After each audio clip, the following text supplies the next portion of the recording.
Well, if you want to eat, I'll send an email. You give me an hour. Yeah, I'll send an email and tell them.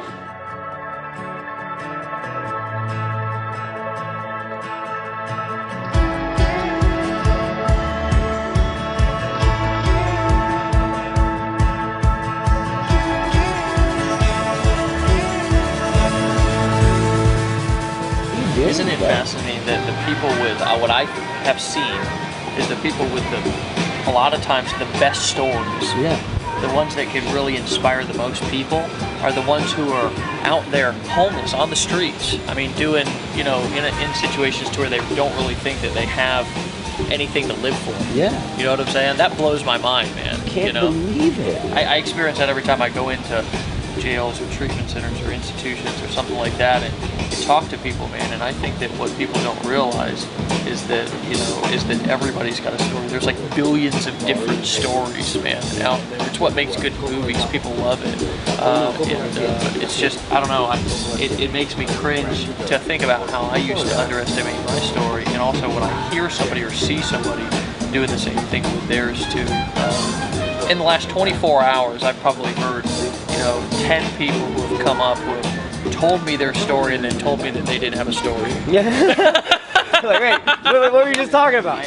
What I've noticed here is that people get involved in this community. Yeah. You know what I'm saying? And they come alive with that stuff. Yeah. You know what I'm saying? I was just talking to a guy inside who's from Guam, it's kind of like a second-rate country. You know what I'm saying? Like they have to serve in the military, or they do serve our country, but they don't vote. You know what I'm saying? They can't vote. Yeah, they can't vote, right? So I mean, the entire, and there's about 180,000 of them out there. They all feel like second-rate citizens. You know what I'm saying? And I can see that kind of pain in his eyes, man.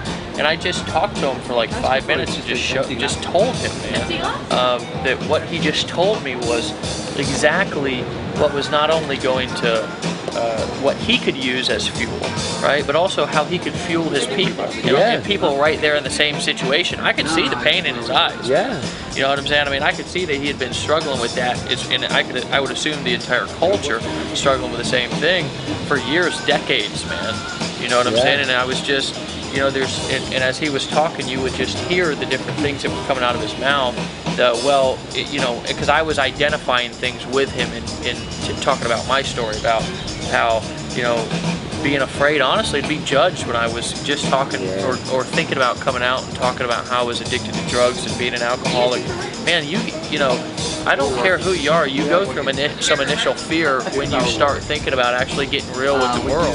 But I believe that that's what separates the good men from the great men, and the good women from the great women, is that you kind of step out on that faith and you step out on that courage to realize that there's going to be some ridicule, there's going to be some judgment, but you know what? Nobody does anything great in this world without being judged and without being ridiculed at first. You know what I'm saying? All of the great people, Martin Luther King Jr., that's a prime example, right? I mean, all of the great people who have done impactful things in this world were always judged and always ridiculed when they first did it, and then you know what, man? Eventually, people caught on and realized how powerful it was, and some of the biggest movements in the world have been created from somebody who was, I mean, look at us at the beginning. I mean, when we first launched this company, we were ridiculed and you know, all kinds of negative feedback, right?